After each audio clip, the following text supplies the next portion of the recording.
1950년에 무슨 일이 일어났죠? 이 탕평책. 예, 이물 씨 지금 위기에 빠지신 것 같아요. 그 정도는 알아요. 전 세계 최초 서비스입니다. 말도 안 되는 구석이었는데 다 주인이 있더라고. 대한민국에서 가장 비싼 땅이 혹시 어딘지 아십니까? 테이블만한 거 요만큼 살려면 한 5억, 6억, 잠깐만 더 들어가긴 한 7억 정도. 축척? 사회과부도 시간에 60m를 1cm로 표현하는 거예요. 공부를 해야 등록이 되는 건가요, 이게? 뭐 지적은 많이 당해가지고. 원래 교수님들이 한창 설명하신 다음에 쉽지? 이제 잘하는 거는 항상 제가 이제 또 세종대왕님이 지적에 관심을 가지고 아, 불공평하죠. 아, 그건 말이 안 되죠. 지정에서 판다. 되나? 네. 이게?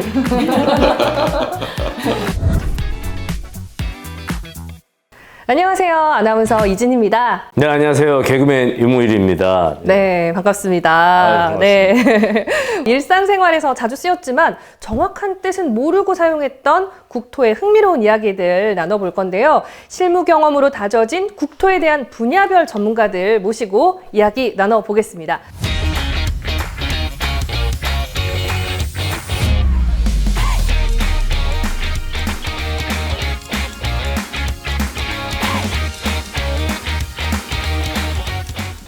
요즘에 제가 이제 부동산에 좀 관심이 좀 많아졌습니다. 그리고 뭐 주말 농장, 분양 뭐 이런 데 있잖아요. 이런 거에 조금씩 관심이 생기더라고요. 그래서 50제곱미터, 뭐 100제곱미터 이렇게 이야기를 하는데 통상적으로 평이라고 이야기를 하지 이렇게 제곱미터라는 표현은 좀 어색해서 잘 안 쓰잖아요. 예. 그래서 이게 어떤 단위가 과연 맞는 표현인지 그리고 어느 정도 크기인지에 대해서 도통 이게 가늠하기가 쉽지가 않지 않습니까? 예, 저도 옛날 사람이라서 그런지 아직도 좀 평이 좀 편합니다. 이 제곱미터라고 그러면 머릿속으로 벌써 막 나누고 있거든요. 아, 이게 몇 평이더라?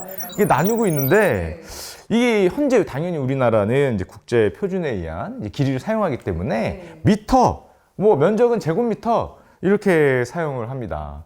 그리고 지금은부터 사실은 이제 뭐 인터넷도 되고 뭐 인공위성으로 다 볼 수 있고 하기 때문에 이런 면적 같은 걸 굉장히 쉽게 알 수 있는데 한 불과 100년 전에만 해도 생각해보면은 이 면적을 쉽게 알기가 어려웠잖아요. 그래서 100년 전에 길이를 측정해보는 방법을 생각해보면 어떻게 측정했을 것 같습니까? 저는 개인적으로 약간 걸음수로 측정하지 않았을까. 아, 한 걸음, 두 걸음? 보폭으로. 그 가능은 했는데 사람마다 보폭이 다르다 보니까 줄자도 마찬가지입니다. 줄자 될 때 꼭 그 왜 낚시해서 물고기 재보면 꼭 길게 재는 분들 계세요. 이렇게 좀 설렁설렁 하면은 이제 길이가 길어지고 확 당기면은 길이가 짧아지고 이제 그런 게 있었습니다. 그러다 보니까 정확하지가 않았죠.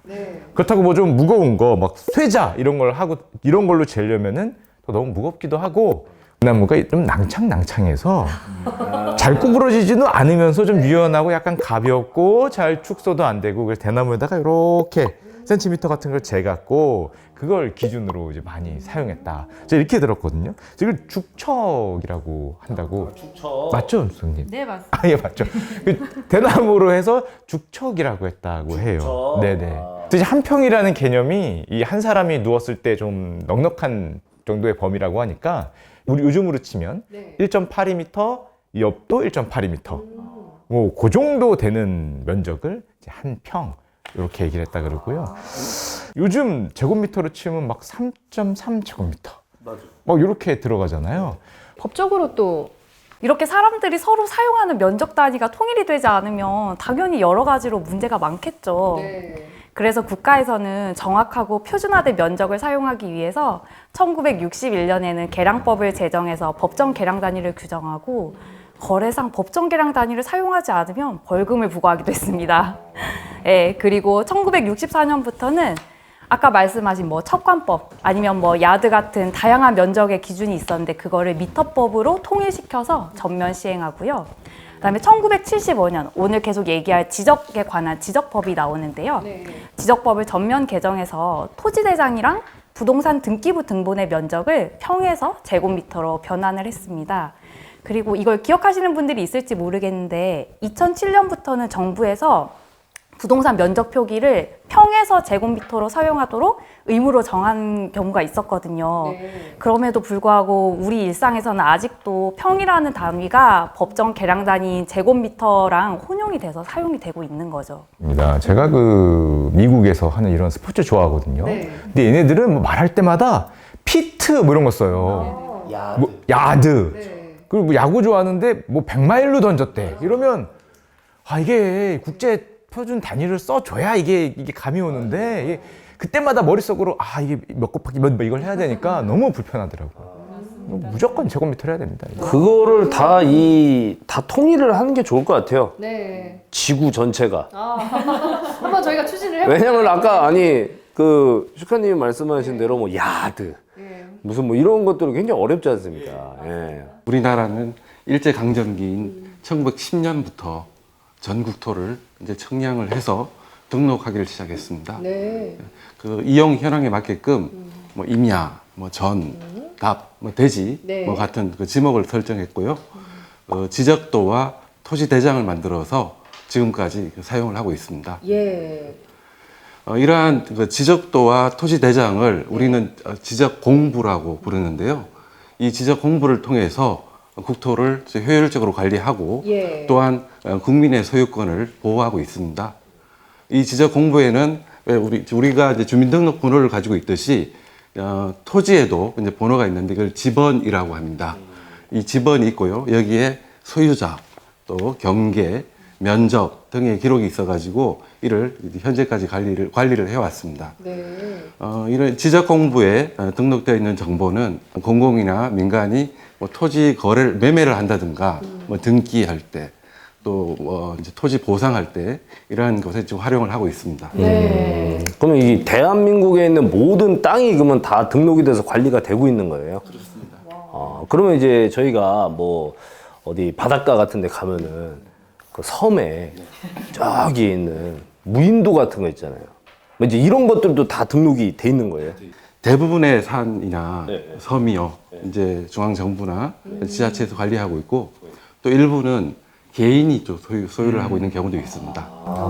저 어디서 봤는데 무인도도 가격이 많이 올랐다고 그러더라고요. 자연인처럼 한번 살아볼까 해서 살짝 알아봤더니 그 제천에서 유튜브를 하려고 동굴을 꾸며놓고 그 안에서 이제 살면서 거기서 뭐 소개팅도 하고 동굴에서 이제 소개팅도 하고 뭐 굉장히 어울리실 것도 같다는 생각이 들어서 말도 안 되는 구석이었는데 다 주인이 있더라고. 모든 대한민국의 산 땅들이 다 주인이 있겠구나. 건물과 뭐 담장, 뚝 같은 명확한 경계가 있는 땅은 이제 경계를 설정하는 걸 알겠는데 보이지 않는 경계를 또 어떻게 정하는지. 네, 제가 말씀드릴게요. 건축물을 축조하는 경우에는 각 건물의 그 통풍, 채광, 그리고 재해 방지 등을 목적으로 해서 지적 경계로부터 반 미터 이상 거리를 두고 건축을 시행하는데요. 그래서 건축 분야에서는 지적 공부를 확인해서 해당 부지 용도라든지 건축 가능 여부, 도로 등의 사실관계를 파악하는 일이 정말 중요합니다. 그리고 지적도에 등록된 눈에 보이지 않는 경계가 있잖아요. 그거를 땅의 경계를 확인하기 위해서 경계복원이라는 측량으로 지적도의 경계를 현실에 표시해서 주변 토지의 경계와 소유권을 확인하기도 하고요. 또 건축물을 공사하는 경우에는 준공 전에 지적 현황 측량으로 지적도의 건축물의 위치와 사용하는 면적을 확인하기도 합니다. 담이나 울타리, 뭐 똑같이 인공적인 그 구조물로 다 경계를 설정하는 경우도 있지만요. 자연 지형 지물을 활용하는 경우도 많거든요. 그래서 산 같은 경우는 능선이나 또 계곡선을 기준으로 정하고 강이나 하천같이 긴 경우는 중앙 부분을 기준으로 해서 행정구역을 나누는 거죠. 그러니까 지적 공부에 등록되어 있으면요, 눈에 보이지 않는 경계도 위치 표현이 가능하고 건축물의 위치와 면적도 확인할 수 있다고 하니까 주변에 좀 많이 알려줘야 될 것 같아요. 근데 이게 지적도, 뭐 토지 대장, 지적 공부에 등록되어 있다고 하셨는데 이게 다 공부를 해야 등록이 되는 건가요? 이게 관리가 가능한가요? 이게? 네, 이게 뭐 저는 뭐 학창 시절에 뭐 대장은 못 해봤고 뭐 지적은 많이 당해가지고 예. 지적이라는 말이 좀 어렵긴 하죠. 네. 그런데 예. 근데 저희 보통 사람이 국민이 태어나면 출생, 혼인, 사망까지 저희 그 가족관계 증명서라는 그 공부에 기록을 하잖아요. 네. 그게 2007년까지는 호적이라는 제도였었는데요. 호적. 네. 지적은 땅의 호적이랑 비슷하다고 생각을 하시면 될 것 같아요. 지적. 네, 맞습니다. 네. 판다 막 이런 거. 그렇죠. 그래서 말하자면 지정에서 판다. 되나? 네. 네. 아, 호적. 네. 그래서 그 가족관계 증명서, 그러니까 옛날에 호적에는 그 사람의 성명, 주민등록번호, 성별, 주소 같은 걸 기재를 하잖아요. 네. 그 개인에게 주민등록번호를 부여하는 것처럼 땅에도 땅마다 지번이라는 번호를 부여를 하고요. 그 다음에 사용하는 목적에 맞는 지목, 그리고 소유권을 구분할 수 있는 경계, 그리고 경계를 측정한 면적이랑 소유권에 대한 정보. 그러니까 땅에 대한 모든 기록을 국가가 조사해서 등록하고 관리하는 중요한 장부가 이제 지적이라고 보시면은 쉽게 이해가 되실 것 같습니다. 근데 이게 얼마나 중요한지를 알려주는 그런 흥미로운 기록이 있습니다. 네. 저희 1950년에 무슨 일이 일어났죠? 6.25. 맞습니다. 한국전쟁입니다. 네. 아, 그 지적을- 정도는 알아요? 아, 예. 40대입니다. 그 정도는 알아요. 보이세요? 지금 프로에 놀라시네요. 아니, 이제 잘하는 거는 항상 제가 이제 또 잘했다고 말씀을 드리고 싶어서, 네. 그러니까, 예, 아까 말씀드렸다시피 한국전쟁이 있었잖아요. 1950년에.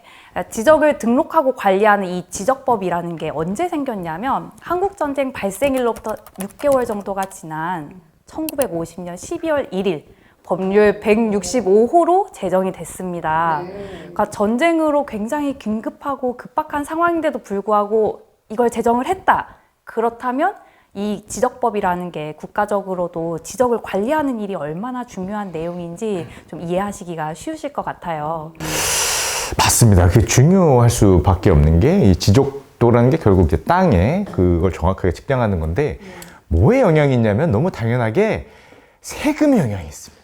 그러니까 이게 중요할 수밖에 없어요. 나라가 세웠을 때 아무리 전쟁이어도 세금률은 정말 이제 중요한 거기 때문에 예를 들면 뭐 취득세, 뭐 부동산세, 뭐 양도소득세 이런 거에 대한 세금의 기준을 마련한다든지 아니면 우리가 주택 대출 받거나 뭐 담보 대출 받거나 뭐 집 짓거나 뭐 택지 공급할 때 어디서부터 어디 구획하거나 이런 게 전부 다 이제 지적에 관련되었던 거기 때문에 뭐 중요할 수밖에 없는 이제 그런 자료였습니다. 제가 여기서 또 재밌는 얘기 하나 드리면은 현재 2024년 기준으로 대한민국에서 가장 비싼 땅이 혹시 어딘지 아십니까? 원래 예전에는 거기 아니었습니까? 명동 스타벅스 건물. 그거 비슷합니다. 아주 상징적인 맞아요. 가게가 맞아요. 거기 들어있어서 여기가 2004년부터 1위니까 21년째 1위를 하고 있고요. 딱 아직도 1위예요? 아직도 1위입니다. 아직도 1위고 여기가 얼마냐? 1제곱미터당 1억 7,540만 원입니다. 잠시만요. 작년 기준이고요. 1제곱미터라는 거는 네네. 1m예요? 그쵸? 그러면은 좀 이만큼이요? 그쵸. 그 정도가 한 1억 1억 7,000 500만 원인데 와, 그럼 지금 이 테이블만 한 거 요만큼 살려면 한 5억, 6억, 잠깐만 더 들어가면 한 7억 정도. 제가 근데 이 땅 가격을 왜 얘기를 드리느냐, 비싼 땅도 있지만 아닌 땅도 있는데 세금을 똑같이 매겨버리면 아, 불공평하죠. 불만이 엄청나게 그건 말이 안 되죠. 그런데 이런 고민이 사실은 과거부터 있었습니다. 굉장히 오래전부터 있던 고민이에요. 과연 땅의 세금을 어떻게 매겨야 될까? 어떻게 해야 공정하게 매길까? 이 역사를 보면은 무려 600년 전에도 이 생각을 했다 그럽니다. 아무래도 백성들한테 세금을 걷어야 되는데 공정하게 안 거두면 다들 막 들고 일어날 수 있잖아요. 그래서 여기서 또 세종대왕님이 등장하십니다. 세종대왕님이 지적에 관심을 가지고 이 백성들을 위해서 공정하고 정확한 세금을 부과하기 위해 고민하셨다고 합니다. 혹시 그 결과 들어보셨습니까? B 탕평책. 비슷한 느낌 아니에요? 굉장히 비슷하긴 하네요. 생각나는 단어가 탕평책. 탕평책이었어요.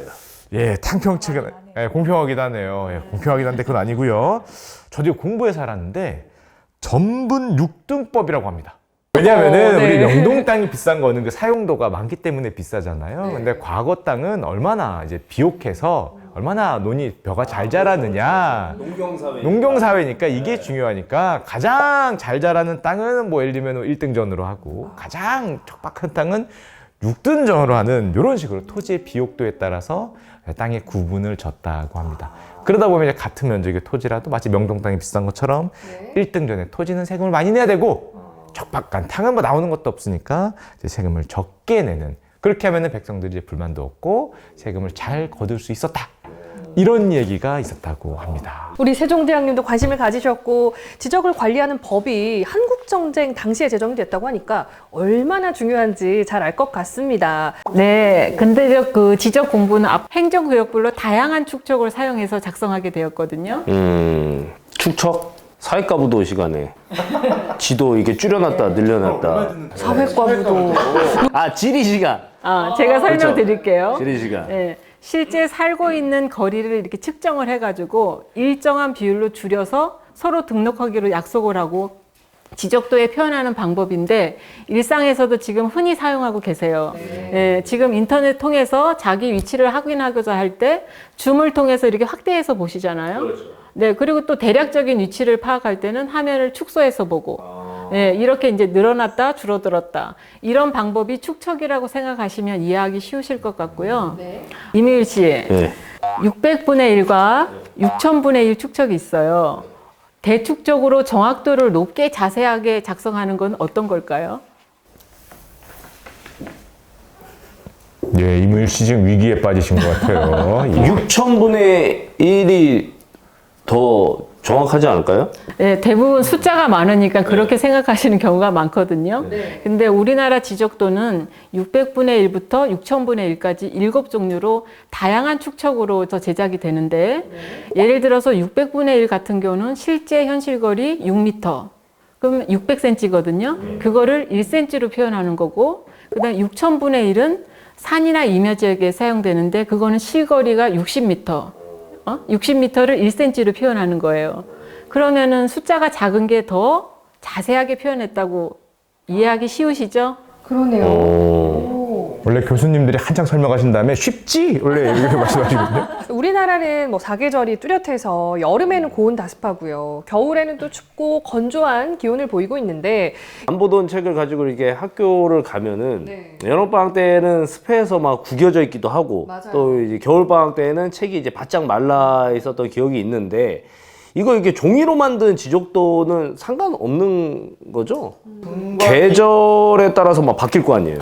상관이 없으면 너무나 좋겠는데 종이라는 거는 물리적 특성이기 때문에 만약에 지적도를 종이에만 적어 놓으면은 당연히 이게 막 줄었다가 늘었다가 이런 게 조금 있습니다. 또 이제 불에도 타기 쉽잖아요. 잘못해서 불 한 번 나면 그동안 조사 다 해놨는데 이 기준이 없어질 수 있으니까, 또 비 오는 장마 때는 습도를 머금으면은 또 막 찢어질 수도 있고, 또 아니면 이 또 마르고 늘고 마르고 늘고 하면은 조금씩 크기의 차이가 납니다. 그렇기 때문에 이 종이로 만들어 사용하는 지적도는 사실은 좀 일정한 오차가 이제 발생할 수 있기 때문에 그때그때 보정도 해야 되고 또 제작성도 해야 되고 당연히 이런 게 있어야 되고요. 물론 지금은 전산화가 돼 있지만 혹시라도 이렇게 뒤틀릴 수도 있기 때문에 지금 이제 시군이나 시군구청에서 보관할 때는 온도도 지정돼 있고 습도도 지정돼 있고 마치 우리 고문서 보관하듯이 이렇게 소중하게 잘 보관되어 있다고 합니다.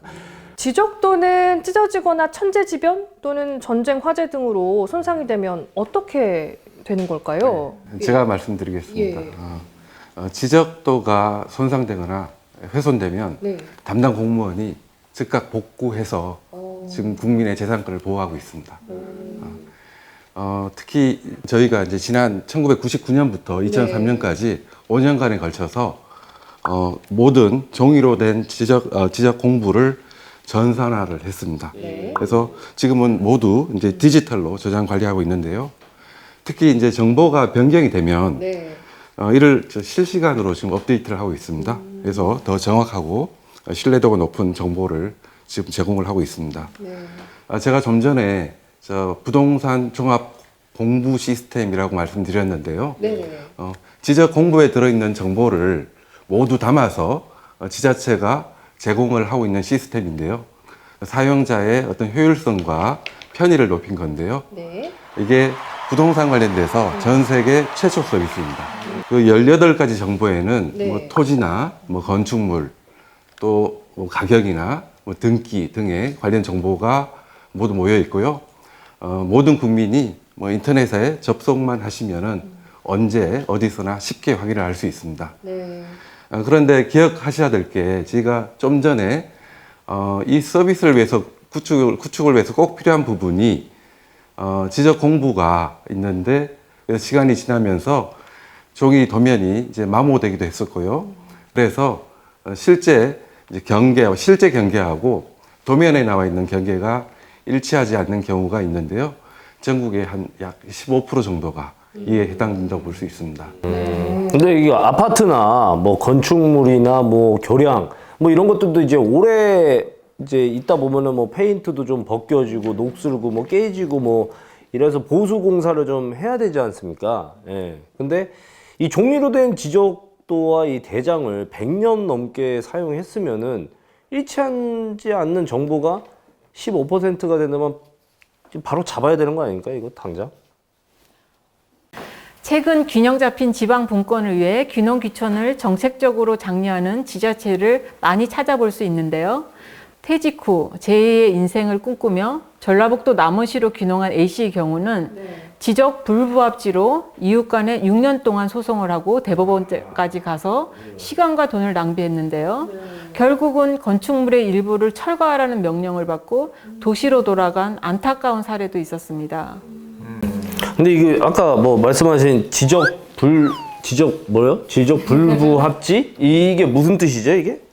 이건 네. 제가 좀 미리 공부를 해왔는데요. 네네네. 지적 불부합지란 지적도에 등록된 토지의 경계, 면적 위치가 실제 사용하고 있는 토지의 현황과 일치하지 않는 지역을 의미합니다. 그 다른 이야기인데 우리나라의 국토 면적 중에 국가가 보유한 토지의 면적은 얼마고 개인이 보유한 토지의 면적은 얼마인지 좀 궁금하지 않으세요? 저도 궁금해서 찾아봤습니다. 그래서 국가나 지자체가 보유한 국공유지는 대부분 이제 지목은 임야, 도로, 국어, 하천, 유지 등으로 되어 있는데 국공유지의 비율은 34%이고 이제 국가가 아닌 개인, 종중, 법인 등이 보유한 사유지 면적은 국가가 보유한 면적의 2배 정도에 가까운 66%나 된다고 합니다. 그러니까 지적의 정리는 국민들의 토지 이용 권리를 보장하기 위해서라도 꼭 필요한데요. 이게 오래된 지적도 같은 경우에는 그 당시에 측량 기술의 한계도 있고 한국 전쟁을 거치면서 이제 지적도에 훼손이 있었기 때문에 굉장히 다양한 이유로 이제 토지 관련 분쟁이 많이 발생을 합니다. 국가에서는 지적 제조사에 관한 특별법을 제정을 해서 지적 제조사 사업을 추진하고 있습니다. 그래서 여기서 특별법이라는 이름이 나오잖아요. 이제 특별법이라는 건 어떤 사안의 특수성을 고려를 해서 그 사안에 대해서는 다른 일반 법률보다 우선해서 특별법을 적용을 하는 그러니까 건데요. 좀 쉽게 말해서 좀 센 법이잖아요. 그렇습니다. 그죠? 네. 뭐 특별법 이러면 좀 강한 법. 맞습니다. 네, 맞아요. 네. 예. 그러니까 지적과 관련해서 다른 법률들이 많이 있는데 그 지적 제조사 사업 같은 경우에는 신속하고 원활하게 진행이 되어야 할 필요가 있기 때문에 지적 제조사에 관해서는 지적 제조사에 관한 특별법이 다른 법률에 우선해서 적용이 됩니다. 지적 제조사 사업으로 지적이 정비가 되면 분쟁도 줄고 사회적 비용도 대폭 감소할 수 있어서 더 필요한 법률이 아닐까 이런 생각이 듭니다.